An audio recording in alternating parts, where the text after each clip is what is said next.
J'ai l'immense honneur aujourd'hui de participer avec vous à ce 4e forum réalisé dans le cadre de l'exécution du projet Amélioration des services de l'initiative Spotlight en Haïti pour discuter des problèmes de la violence sur les femmes et les filles qui constituent un enjeu majeur dans la société. Je suis particulièrement très touchée de votre enthousiasme à travailler assidûment avec les victimes de violences et à lutter contre toute forme de violence qui gangrène notre société actuellement. Je vous félicite de cette participation active dans la lutte. La violence sur les femmes constitue l'une des terres qui ronge sournoisement la base de notre société. Ce virus destructeur se faufile sinueusement dans nos familles et jette son dévolu généralement sur les femmes et les filles pour en faire des victimes. Elle commence timidement par des mots, plus évolue en prenant de l'ampleur sous forme de sévices corporels. Elle peut être un cercle vicieux, un engrenage duquel il est difficile de s'en sortir. Dans bien des cas, la mort peut en résulter. En Haïti, par exemple, les victimes livrées à elles-mêmes ne savent à quel sein se vouer. Les violences subies par les femmes constituent l'une des violations des droits de l'homme les plus répandues dans le monde. Mais fort heureusement, depuis déjà de longues années, de nombreuses organisations internationales, notamment les agences des Nations Unies, des sociétés de la société civile, des organisations de la société civile, de concert avec des organisations de femmes et féministes, livrent une bataille sans merci à ce fléau qui cause de graves dommages physiques, psychologiques et économiques au sein des familles de la société. C'est dans cette optique que le consortium AFNA, FE et SOS Droits Humains, à travers un financement de l'initiative Spotlight, par le biais de ONU Femmes, s'engage à accompagner par la formation de 31 organisations répandues dans les départements du Sud, de la Grande-Anse et du Nord-Est, militant pour les droits des femmes et des filles, tout en offrant des services d'accompagnement judiciaire aux femmes victimes de violences.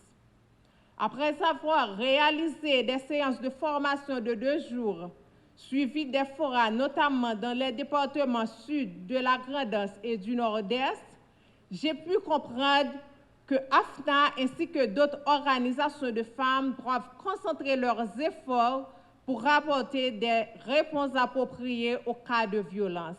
Un honneur et un immense plaisir de se joindre à vous pour l'ouverture de ce forum sur l'assistance légale aux femmes et filles survivantes de violences,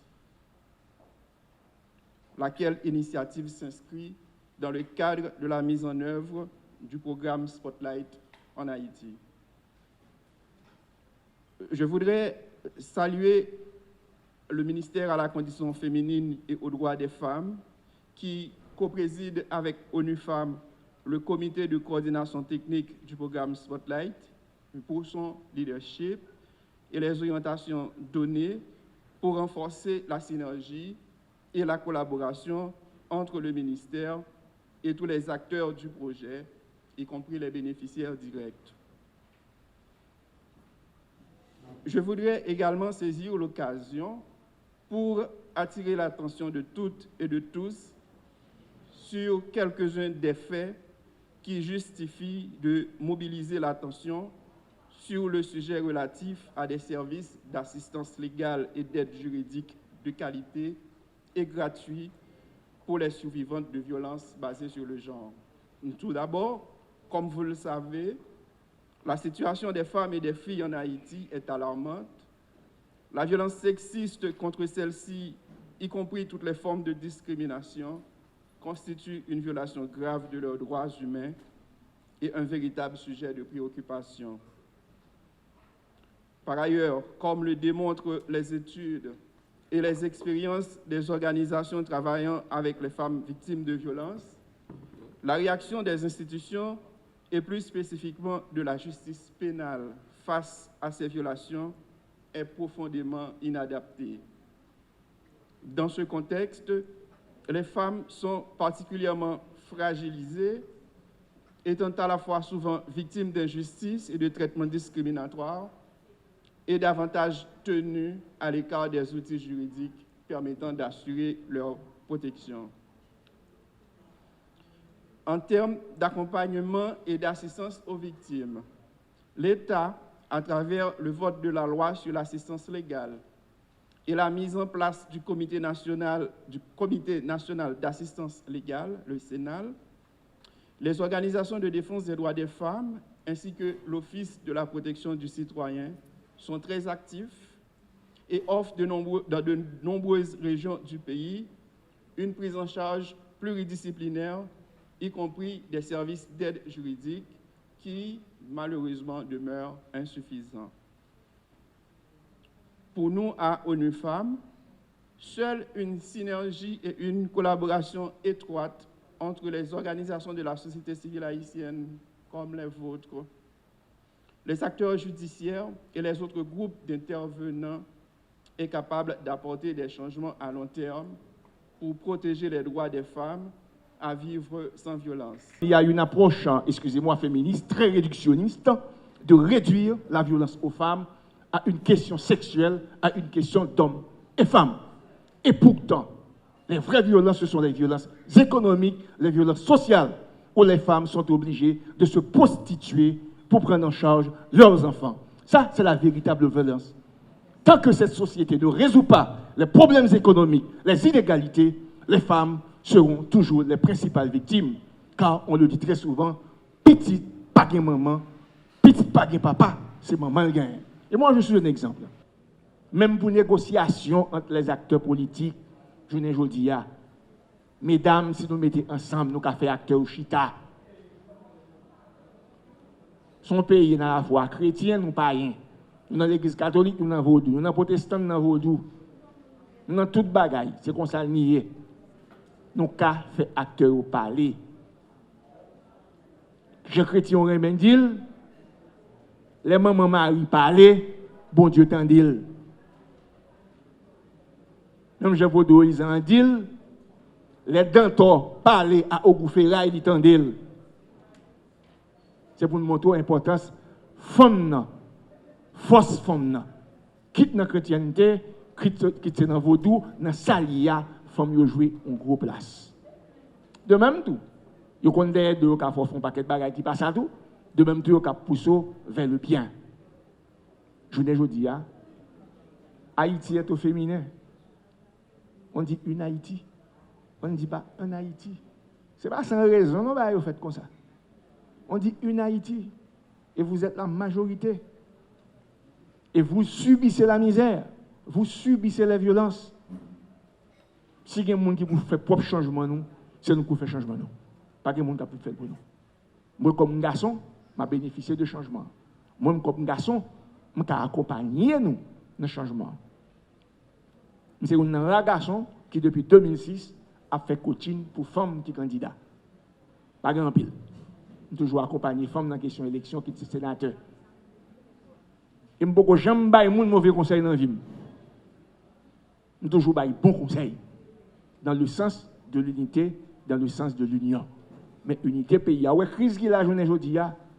Mesdames, si nous mettons tête nous ensemble, si nous faisons voix, nous entendons, si dans le prochain match qui va dans le pays, c'est les femmes qui marchent dans le pays, nous sommes obligés de faire béléger au chita et nous résoudre la crise là. Jean ça, résoudre.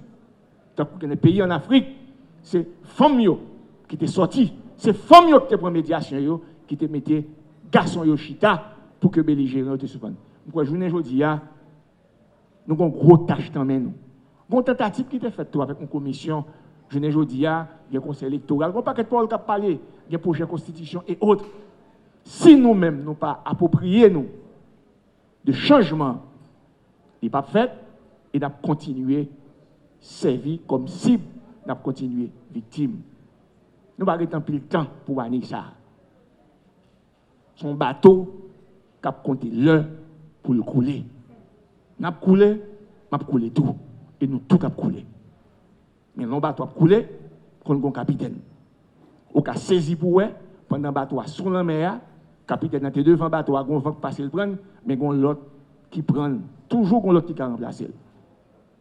La vie d'Haïti dépend de nous-mêmes. Sortir Haïti journée jodia, il dépend de nous-mêmes. Journée jodia, faut nous préparer stratégiquement politiquement, quelle que soit la négociation qu'a faite dans le pays, nous dégageons masse critique. L'un sous table la majorité. L'un sous table de négociation de 60, nous 70. Les 10 pour nos côtés, c'est 7 femmes qui pour gagner. Négocier pour le pays. Nous c'est majorité. Et là, moi je suis prêt pour m'accompagner. La coordination nationale des affaires féminines, par le biais des coordonnatrices départementales et d'autres partenaires, ne font que la prévention, la formation et la sensibilisation en matière de violences sexuelles.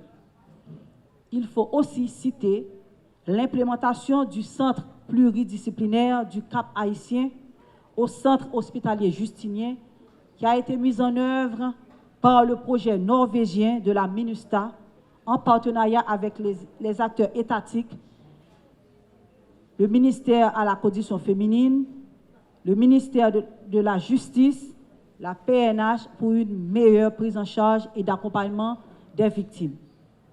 Et maintenant, quel est le rôle et la responsabilité des coordonnatrices départementales? Donc, tout d'abord, on peut dire qu'on intervient à 2 niveaux. En matière du genre, nous avons la mission d'assurer la promotion du genre dans les services de police et leurs juridictions, et aussi sensibiliser et former les policiers sur la politique genre dans leur département et œuvrer à sa mise en place. En matière de violence basée sur le genre, les coordonnatrices départementales, les cellules VBG ont pour mission d'accueillir les victimes, de recevoir les plaintes des victimes, d'accompagner les victimes tout au long du processus, les orienter dans les services techniques appropriés, à savoir la santé, voire un psychologue et des centres d'accueil pour recevoir les femmes victimes de violences. Dans certains cas, les policiers intervenant en cas de flagrance, dans les cas et des plaintes reçues, donc ils interviennent en cas de plainte, en cas de dénonciation, en cas de flagrance par ordre de justice contre toute menace ou d'agression sexuelle contre les victimes basées sur le genre. Dans la vraie réalité police et policiers, qui ça que vous fait?